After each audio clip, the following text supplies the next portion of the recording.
I bought an old scarecrow at a flea market for my farm. I wish I hadn't.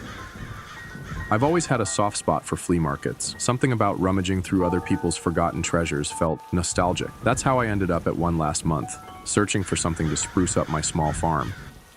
Business hadn't been great, and I figured a unique piece might catch people's attention if they stopped by. That's when I saw it. The scarecrow stood in the back of a vendor's stall, towering over everything else. It was crude but effective looking. A burlap sack for a head, stitched into a grotesque face with mismatched buttons for eyes. Its body was made of worn flannel and straw that poked out at odd angles. Handmade, the vendor said, his voice gravelly. From a farm out west. Been around for decades. It was cheap. Too cheap, honestly. But I was drawn to it like it was calling to me. Against my better judgment, I bought it and hauled it back to my farm. When I set it up in the field, it looked perfect, looming over the crops like a silent guardian.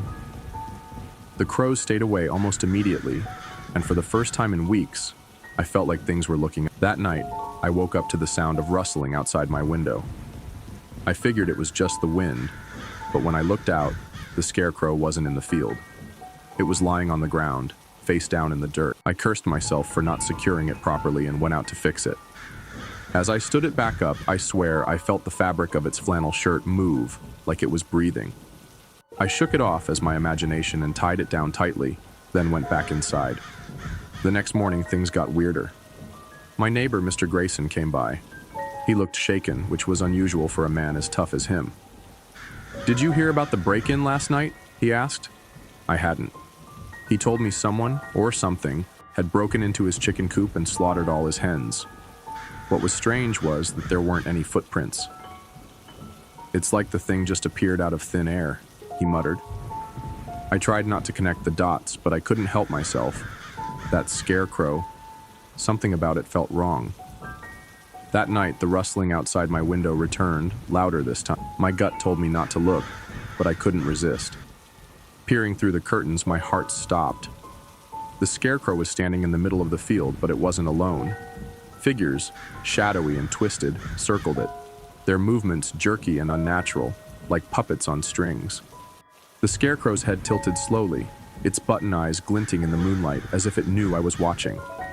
I slammed the curtains shut and grabbed my shotgun. My hands were shaking, but I forced myself outside. The figures were gone, and the scarecrow stood silently in its spot, just like before. I decided to burn it. I dragged it to the fire pit and doused it in gasoline. As I lit the match, a sound stopped me cold. It wasn't the wind or the rustling of straw. It was a whisper, "Don't." I froze, the match trembling in my hand. The voice was raspy, like dry leaves scraping together. Against all logic, I dropped the match and stepped back. The fire roared to life, consuming the scarecrow in seconds. But instead of relief, I felt dread. The flames flickered unnaturally, casting shadows that seemed to writhe and twist. And then I heard it. Laughter, low and guttural, coming from everywhere and nowhere all at once. The scarecrow didn't burn completely. When the flames died down, its burlap head remained, charred but intact. I buried it in the backfield, far away from the crops, and tried to move on. But every night since, I've heard rustling outside my window. I don't look anymore. Want more stories like this? Subscribe to Twilight Terror and brace yourself for the darkness.